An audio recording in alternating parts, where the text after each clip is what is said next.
반기문 유엔 사무총장에 대해서 여당뿐만 아니라 야당에서도 지금 뜨거운 관심이 불고 있습니다. 자, 지금 야당에서 이렇게 구애를 하면서 제2의 DJP 연합이 만들어지는 것 아니냐. 야당도 문바락이다. 이런 표현까지 지금 나오고 있고요. 반기문의 달뜨는 충청. 바로 충청권 출신인 반기문 총장에 대한 충청권 대망론이 불거지고 있는데 이 얘기까지 자세히 한번 알아보겠습니다. 자, 먼저 동정민 팀장. 네. 반기문 총장의 인기 어느 정도인가요? 네, 반기문 총장의 인기는 이제 여론조사에서 뭐 확연하게 드러나죠. 여론조사 조사 결과를 보면 예. 다른 후보들을 상당히 많이 앞서 있습니다. 여야 후보 뭐 어떤 거 막론해서요. 반기문 유엔 사무총장이 최근 여론조사를 보면 39.7%. 예, 쭉 올라갔네요. 네, 나머지 후보는 보면 10% 안팎, 또 뭐 4위인 김무성 대표가 5% 정도니까 차이가 많이 나죠. 결국 이제 관심은 반기문 총장이 어느 당에 갈 거냐가 상당히 관심이 되죠. 그래서 예. 엊그제 친박 의원들이 포럼에서 차기 대권 주자로 반기문 총장 얘기를 했었는데 오늘은 여권뿐만이 아니라 야권, 그것도 친노, 문재인 의원도 있고 여러 후보가 있는 예. 것으로 거론되는 세력인 친노의 의원들까지도 이 반기문 총장을 띄우게 나섰습니다. 어떤 말이었는지 한번 들어보시죠. 예. 자, 바로 문재인 의원의 대변인이라고 불리는 윤호중 네. 의원이 한 이야기입니다. 들어보겠습니다. 이제 현실 정치로부터 한 발 또는 뭐 서너 발 이렇게 떨어져 계시기 때문에 현실 정치에서 겪는 뭐 이를테면 이제 그 비판으로부터 조금 벗어나 계신 거는 사실이죠. 예. 그런 이제 이 이점도 있지 않았나. 뭐 만약에 이 새정치연합에서 근데 그분도 청와대에 있었어요. 하면 예. 뭐 저희는 대환영이죠. 자, 지금 야당에서 대환영이다 이런 표현이 나왔는데 홍문명 팀장. 네. 대환영하는 상황. 왜 뭐가 장점이 있길래 이렇게 다 군침을 흘리고 있는 거죠? 여러분들도 많이 아실 것 같아요. 사실 대통령은 5년에 한 번이지만 국제기구 수장의 첫 한국인이었다는 건 사실 반세기 만에 나올 법한 일이었고 또 예. 반 총장 워낙에 국제적인 리더십이나 또 문제 해결을 위한 노력, 또 합리적인 세계관, 언행들이 많은 우리 국민들한테 뭐 감동도 주고 저런 인기가 올라간 원인도 되고 한 건데 저는 하여튼 이 반기문 그 현상이라 그럴까? 예. 이러는 거 보면은 좀 불편합니다. 아, 그래요? 아니, 지금 때가 정치권이 차기 대선 주자 얘기할 땐가. 지금 먼저 해야 될 지금 세월호 문제, 연금 개혁, 뭐 경제 살리기 한두 문제가 쌓여놓은 게 아닌데 심지어 친박 의원들조차도 뭐 최근에 토론회를 해서 반기문 현상을 분석했다. 좀 제정신들이 아닌 것 같고요. 예. 지금 정말 그 민생 현장의 고통은 이루 말할 수가 없습니다. 저는 지금 정치 하시는 분들은 차기 대선을 우리가 뭐 권력을 가져와야 된다. 그게 오로지 관심사니까 누구를 내세워야 되느냐 골몰하시는 건 이해는 되는데 제발 좀 지금 우리 국회 해산하자는 여론이 어제 문화일보 조사에도 70%였어요. 예. 그러니까 저는 지금 더군다나 임기 2년도 안 된 대통령한테 뭐 차기 대선 이렇게 자꾸 이렇게 아젠다를 만들지 말고 아까 말씀드렸듯이 지금 선거구 조정이라는 엄청난 그 정치 태풍이 몰려오고 있습니다. 예. 우리 정치 지형도를 완전히 바꿀 수 있는 아젠다가 우리 앞에 던져졌어요. 그러니까 우리가 고민해야 될 것들이 정말 너무 많습니다. 근데 이런 상황에서 자꾸 반기문 총장을 띄우고 이렇게 좀 스스로 좀 부끄러운 줄 알아야 될 것 같아요. 정치인들 스스로가. 예. 네, 저는 오늘 이제 윤호중 의원이 반기문 총장을 띄웠는데 저는 박근혜의 벤치마킹을 한 게 아니냐 이런 생각이 듭니다. 무슨 얘기냐면 지금 과연 친노에서 반기문 총장이 뜨는 거를 뭐 달거할 이유는 하나도 없습니다. 뭐 예. 여당으로 가든 야당으로 가든. 근데 왜 그러느냐? 박근혜 대통령이 2012년 대선 때를 보면요. 2011년부터 안철수 대망론이 나왔었죠. 그때 안철수 그 의원이 여로 출연할 거냐, 야로 나올 거냐가 설왕설래할 때인데, 당연히 모든 사람들은 야로 출마할 걸로 알려진 상황. 그런데 박근혜 대통령이 당시에 측근들에게 내린 엄명이 있습니다. 예. 절대 안철수 의원을 공격하지 말라. 그러면서 안철수 의원이 뭔가 우리나라 새정치의 새로운 현상이다라고 오히려 띄웠죠.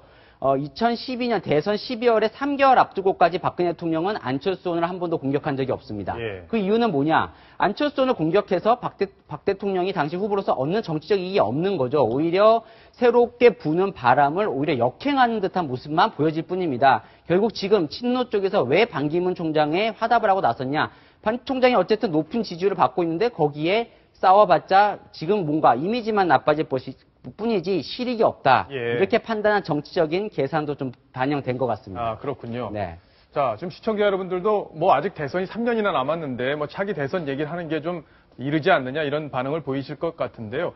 어쨌든 지금 정치권에서는 계속 관심이 높아지고 있는 것 같습니다. 그건 분명한 사실인 것 같은데요. 자, 제일 궁금한 것은 바로 저기 서 있는 우리 반기문 사무총장 출마를 할지 안 할지 이 부분인 것 같은데 저희가 세 분한테 탭을 나눠드렸는데요. 어떻게 보시는지 좀 들어주십시오. 자, 출마를 할까요? 안 할까요? 예. 세 분의 의견이 다 다른데요. 자, 먼저 천상철 차장부터 설명을 해주시죠. 물론 지금의 높은 지지율만 보면 출마하면 될 것 같죠. 근데 예. 과거에 뭐 안철수 대망론부터 많은 사람들이 출마를 저울질했고 또 권유를 받지 않았습니까? 네. 뭐 가장 최근에 뭐 출마는 아니었지만 서울시장에 도전했었던 김항식 전 총리도 있었고요.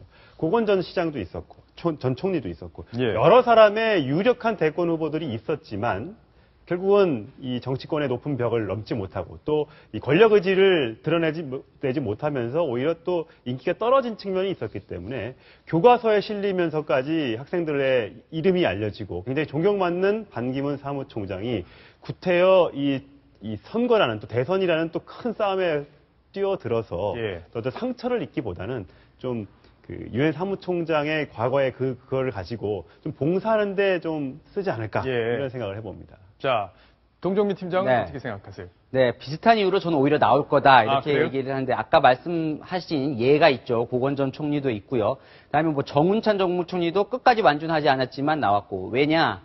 지지율이 높은 사람 중에 나올 거라고 예상했던 정치인 중에 실제로 대선에 안 나온 정치인이 거의 없습니다. 네. 왜냐하면 어쨌든 지지율이 높은 만약에 이 지지율이 계속 끝까지 간다 그때까지 대선 근처까지 간다고 하면 워낙 주변에서 부추기는 사람도 많아지게 되고 실제로 또 그때 어떤 상황이 올지 모르겠지만 만약에 박 대통령이 추진하고 있는 통일에 대한 임박한 그런 거라도 나오게 되면 예. 당연히 외교 주변국들 간 외교를 잘할 수 있는 대통령이 유리해지게 되거든요. 그러겠네요. 그렇게 따지면 상대적으로 지금 후보인 뭐 박원순 시장이나 김무성 대표나 이런 분들이 외교에 있어서는 조금 아직 두각을 못 드러내고 있기 때문에 더 반기문 총장 쪽으로 쏠릴 수도 있다. 이렇게 뭔가 분위기로 몰아갔을 때 과연 그 유혹을 떨칠 수 있는 정치인 지금까지는 거의 없었다. 이렇게 예. 볼 수 있을 것 자, 같습니다. 홍명 팀장 네. 세모를 드셨는데요. 네. 예. 뭐 여러 가지 가능성이 있다고 보시는 건가요? 저는 솔직히 말씀드리면 나오거나 말거나 아니 왜냐면은 지금 사실 정말 이 국민들이 먹고 사는 게 힘들기 때문에 예. 뭐 차기 대선까지 생각할 마음의 여유가 솔직히 없어요. 그러니까 굉장히 정치 공급자들이 지금 차기 대권을 향해서 계속 지금 잔머리를 굴리는 것 같은데 뭐 어쨌든 또 나오신다고 하더라도 뭐 외교의 달인일지는 모르겠지만 이게 국내 정치판에서 과연 제대로 리더십을 보여줄 수 있을지 그 수많은 현안들에 대해서도 능력을 보일지 사실 안개에 쌓여 있고 무슨 대통령이 여론조사로 되는 것도 물론 아니고 또 뭐 설사 그분이 권력 의지가 있어가지고 정치판에 뛰어든다고 해도 경선에서 또 이겨야 되고 뭐 산 넘어 산 험로가 뭐 한두 가지가 아닙니다. 그러니까 예. 반기문 현생의 이면에는 지금 너무 정치권에 대한 실망이 크고 뭐 안개 속이잖아요. 누구누구 뭐 거론되더라도 그 사람은 이것 때문에 좀 힘들 것 같고 이것 때문에 실망을 줄 것 같고 이런 것들이 퍼지니까 예. 어떤 구정치에 대한 불신들 그런 예. 것 때문에 나오는 것 같은데 뭐 안철수 의원한테 또 당한 것들이 있어가지고 반기문 현상도 저는 별로 그렇게 예. 예, 자, 어떻게 될지 거품이 좀 많다. 지켜봐야 예. 될 것 같고요. 예. 저희가 여러 가지 복잡한 계산이 가능한 부분입니다. 바로 반기문 총장이 출마하는 뭐 당도 어느 당이 될지 아주 궁금한 상태고 여러 가지 그런 가능성들을 한번 그래픽으로 한번 정리를 같이 한번 해보겠습니다. 명동으로 갈까요? 자, 동로로 갈까요? 영등포로 갈까요? 바로 새누리당으로 갈까요? 새정치민주연합으로 갈까요?인데 우리 반기문 총장 지금 눈을 지그시 감고 있습니다. 자, 어느 당으로 갈지 어떤 명분이 있는지 먼저 하나 보겠습니다. 자, 고개를 흔들고 있는데요. 답이 나왔나요?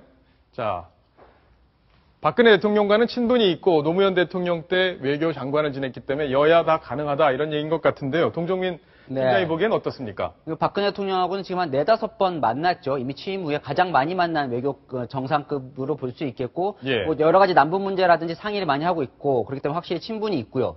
그에 비해 이제 노무현 대통령 때 외교장관을 했고 사실상 유엔 사무총장이 되는 발판은 노무현 정부에서 마련을 해준 셈이죠. 예. 네. 자, 그러니까 다 갈 수 있다. 뭐 이런 그렇죠. 상황으로 보는 거죠. 자, 그러면 다음 카테고리도 한번 보겠습니다. 자, 후보가 될 가능성. 새누리당으로 나갈 경우에는 가능성이 매우 높다. 이렇게 좀 분석이 되는 거고, 새정치민주연합으로 갈 때는 높다. 이렇게 보이는 건데, 이건 허문명 팀장이 좀 분석을 좀 해주시죠. 뭐 탐탁진 네. 않으신 것 같은데. 아니 정말 전 탐탁지 않습니다. 예. 뭐 어쨌든 그 아까 거듭 말씀드렸지만은 지금 뭐 많은 곳에서 러브콜을 보내고 있고 심지어 뭐 친박 의원들조차도 뭐 차기 후보 어쩌고 저쩌고 하는데 하여튼 그 국민들이 너무 지금 기존 정치인들의 실망을 많이 하고 있어서 어떤 제2의 안철수 현상으로 저는 보여요. 네. 그래서 지금 사실 여론조사 가지고 저렇게 한다는 것 자체가 저는 사실 다가오질 않습니다. 예. 새누리당은 그 아주 유력한 후보가 지금 잘 안 보이고 네. 민주당은 후보는 많은데 거기다 또 들어가게 되면 경선부터 아주 힘든 싸움을 해야 되는 또 그런 딜레마가 있죠. 예, 네. 그럴 것 같습니다. 그리고 저 후보를 뭐 자기들이 찍는다고 됩니까? 우리 유권자들이 지금 뭐 정말 바람처럼 일어나가지고 그걸 만들어내는 거지. 자기들이 뭐 후보가 유력하다, 뭐 여론조사 높다 해서 찍는다고 예. 그건 절대 안 되죠. 그러게요. 예. 뭐 아직 가능성이 많이 널려 있으니까요. 차분차분 지켜보겠습니다. 자, 마지막 본선 경쟁력은 어떨지 한번 보겠습니다. 당선 가능성은 저쪽에는 새누리당으로 출마하면 강력한 경쟁자인 박원순 시장이 버티고 있다. 이렇게 볼 수 있을 것 같고요. 또 새정치민주연합으로 출마할 경우에는 당의 낮은 지지율이 걸림돌이 될 것 같다. 이런 분석인데 천상철 차장 좀 부연을 해주시죠. 네. 아무래도 지금 새정치연합에서는 아까도 얘기하셨지만 뭐 안희정 지금 충남지사라든지 박원순 서울시장이라든지 또 뭐 안철수, 문재인 이런 유력한 대선 후보들이 이제 버티고 있기 때문에 예. 이제 거기와 이제 경쟁을 했을 때 과연 반기문 사무총장이 승산이 있겠느냐, 경쟁력이 있겠느냐 이제 이런 거고요. 아무래도 새정치연합 쪽으로 나가게 된다면 지금의 낮은 10%대의 낮은 지지율 가지고는 아무래도 대선 후보를 대선 당선을 만들기가 어려울 테니까 저게 아마 예. 고민일 텐데 일단 고향이 지금 충북 음성이잖아요. 그러게요. 그러니까 예. 물론 충북 음성이 뭐 저기 가운데 끼어 있는 데긴 하지만 어느 쪽에도 경상도 표도 얻을 수 있고 네. 호남 표도 얻을 수 있기 때문에 그러면서 좀 더 유리하지 않겠느냐라는 또 해석도 나올 것 같습니다. 예, 반기문 총장의 속내는 뭐 반기문 총장 본인만 알 것 같은데요. 아직 정치와 관련돼서는 일절 발언을 내놓고 있지 않습니다. 앞으로 어떻게 진행이 되는지 또 면밀하게 저희가 살펴보겠습니다.